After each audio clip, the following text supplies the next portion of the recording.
Има хора, необятни вселени, скрити от света, но видими за любовта.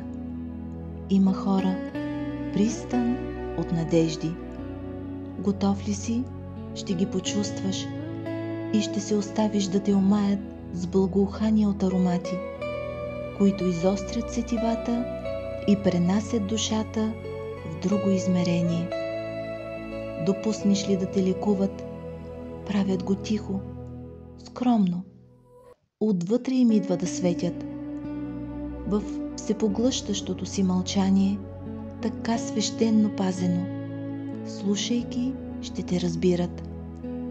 Ще изстрадват болката от най-дълбоките ти рани, докато се убедят, че прорезите вече напълно са спрели да кървят. Ангелското, медено-сладко общуване с тях възражда. Държат ръката ти здраво и в нежен трепет настръхват от вълнение. Присъстват за теб в сърцето. Душата им е призвана да искри. Лъчиста енергия са, изпратена от Бог. Могат да изплачат сълзите ти до безсъзнание, а после да те смаят с ефирната си лекота. Могат и да се превиват от смях заедно с теб, до прималяване. Ще те научат да се забавляваш простичко, да прегръщаш отдадено живота и да го живееш изумително красиво, мъдро и почтенно.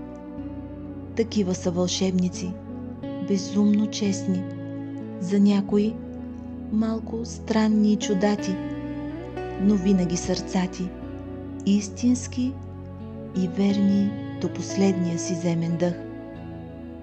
Усети ги, допусни ги близко, навътре, в най-топлото кътче ги съхрани и ги пази. Приеми безрезервно посланието на Господ, който те докосва сакрално чрез такива слънчеви хора. Деликатно, като мек балсам, нека те облеят в светлина. Позволи им да те озарят, да те издигнат по-високо, като преобразуват страха от страданието в пълно приемане и трансформират с преливаща, безгранична любов вътрешното ти оплашено дете. Разреши им безмълвно и свободно да творят приказка с отворен край за вас. Изпитай безкрайната им благодарност и прошка. Щом бликнати от теб, преживей ги и внимателно започни да ги отглеждаш като неизменна своя същност. Усмихни се, колкото и плахо да е в началото. Дишай с облегчение. Най-после се намерихте в безвремието на духа, свободно извисени. Огледай се и се потопи в чистотата и дълбочината на очите им. Видя ли състраданието, радостта им за теб, колко са искрени? Разпознали се вече в тези бистри езера? Способни са да отразяват единствено вечната, истинска и разширяваща божествена любов.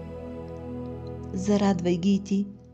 Подари им точно сега една широка и светла усмивка.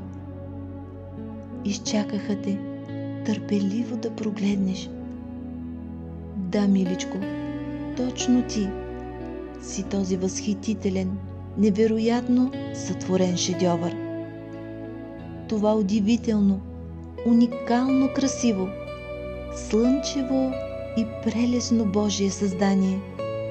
Това съвършенство, създадено да обича и да бъде обичано безусловно. С мисията да лекува и да благославя, да разпространява доброта и да заразява с радостта.